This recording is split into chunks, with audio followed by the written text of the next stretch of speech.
জান্নাতে যাওয়ার সহজ উপায়। হজরত মুয়াজ ইবনে জাবাল রাদিয়াল্লাহু তাআলা আনহু নামে একজন সাহাবী ছিলেন। তিনি ছিলেন মদিনা মনোয়ারের একটি মসজিদের ইমাম। রাসূলুল্লাহ সাল্লাল্লাহু আলাইহি সাল্লাম তাকে ইয়েমেনের কাজী হিসেবে নিয়োগ করেন। মুয়াজ রাদিয়াল্লাহু তাআলা আনহু যেদিন কর্মস্থলে রওনা দেন, রাসূলুল্লাহ সাল্লাল্লাহু আলাইহি সাল্লামও তাকে পায়ে হেঁটে বেশ কিছু পথ এগিয়ে দিতে আসেন। মুয়াজ রাদিয়াল্লাহু তাআলা আনহু অত্যন্ত লজ্জিত হয়ে বললেন, আপনি সওয়ারিতে আরোহণ করেন।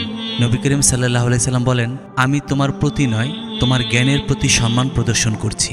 নবীজি সাল্লাল্লাহু আলাইহি সাল্লাম যখন মুয়াজ রাদিয়াল্লাহু তাআলা আনহুকে বিদায় জানাচ্ছিলেন, তাকে খুব চিন্তিত দেখাচ্ছিল। তিনি বলেছিলেন, হে মুয়াজ, সম্ভবত আমার সঙ্গে তোমার আর সাক্ষাৎ হবে না। বাস্তবে ঘটেছিল তাই। হজরত মুয়াজ রাদিয়াল্লাহু তাআলা আনহু ইয়েমেন থেকে ফিরে আসেন রাসূলুল্লাহ সাল্লাল্লাহু আলাইহি সাল্লামের ইন্তেকালের পর। মুয়াজ রাদিয়াল্লাহু তাআলা আনহুকে বিদায় জানাতে গিয়ে সেদিন রাসূলুল্লাহ সাল্লাল্লাহু আলাইহি সাল্লাম একটি বক্তব্য দেন। হজরত মুয়াজ রাদিয়াল্লাহু তাআলা আনহুর বিদায়কালে বলেছিলেন, হে আল্লাহর রাসূল, আপনি এমন একটি পথ বাতলে দিন যাতে আমি জান্নাতে প্রবেশ করতে পারি, জাহান্নাম থেকে নাজাত পেতে পারি। আল্লাহর রাসূল সাল্লাল্লাহু আলাইহি সাল্লাম বললেন, মুয়াজ, তুমি আমাকে গুরুত্বপূর্ণ একটি প্রশ্ন করেছ। আল্লাহ অবশ্য এটি যার জন্য সহজ করে দেন, তার জন্য তা সহজ হয়ে যায়।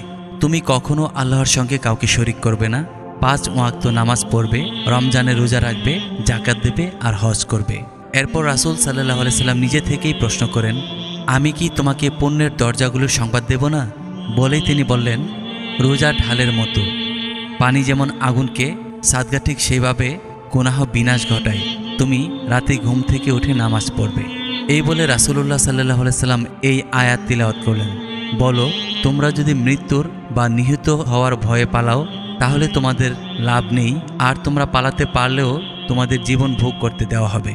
বলো, আল্লাহ যদি তোমাদের অমঙ্গল চান, কে তোমাদের রক্ষা করবে?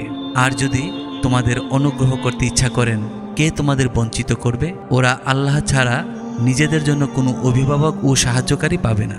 সূরা আযহাব আয়াত 16 থেকে 17। তারপর রাসূলুল্লাহ সাল্লাল্লাহু আলাইহি সাল্লাম বলেন, ইসলামের স্তম্ভ হচ্ছে নামাজ, আর তার শৃঙ্গ হচ্ছে জিহাদ। রাসূলুল্লাহ সাল্লাল্লাহু আলাইহি সাল্লাম প্রশ্ন করলেন, আমি কি তোমাকে এসব জিনিসের সার কথা বলে দেব না? তিনি নিজের জিভ স্পর্শ করে বললেন, একে নিয়ন্ত্রণে রাখবে, এর কারণেই মানুষকে উল্টোমুখী করে জাহান্নামে ছুঁড়ে ফেলা হবে। এরপর রাসূলুল্লাহ সাল্লাল্লাহু আলাইহি সাল্লাম জাকাত, প্রশাসন ব্যবস্থা এবং ফরজের কিছু ব্যাখ্যা দিয়ে বলেন, বিত্তশালীদের কাছ থেকে জাকাত নেওয়া হবে আর বিত্তহীনদের মধ্যে বিলিয়ে দেওয়া হবে।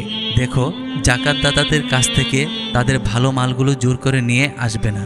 মালুমের আর্তচিৎকার থেকে সবসময় বেঁচে থাকবে, কেননা আল্লাহ এবং তাদের আর্তচিৎকারের মধ্যে কোনো পর্দা থাকে না। সূত্র তিরমিজি। রাসূলুল্লাহ সাল্লাল্লাহু আলাইহি সাল্লাম তার এসব বক্তব্যে জান্নাতে দাখিল হওয়ার এবং জাহান্নাম থেকে নাজাত পাওয়ার উপায় স্পষ্টভাবে বলে দিয়েছেন। তিনি জুলুম থেকে দূরে থাকার জন্য বিশেষভাবে সাবধান করে দিয়েছেন। প্রকৃতপক্ষে এটাই নাজাতের পথ। আল্লাহ আমাদেরকে এই আমলগুলো করার তৌফিক দান করুন। আমিন।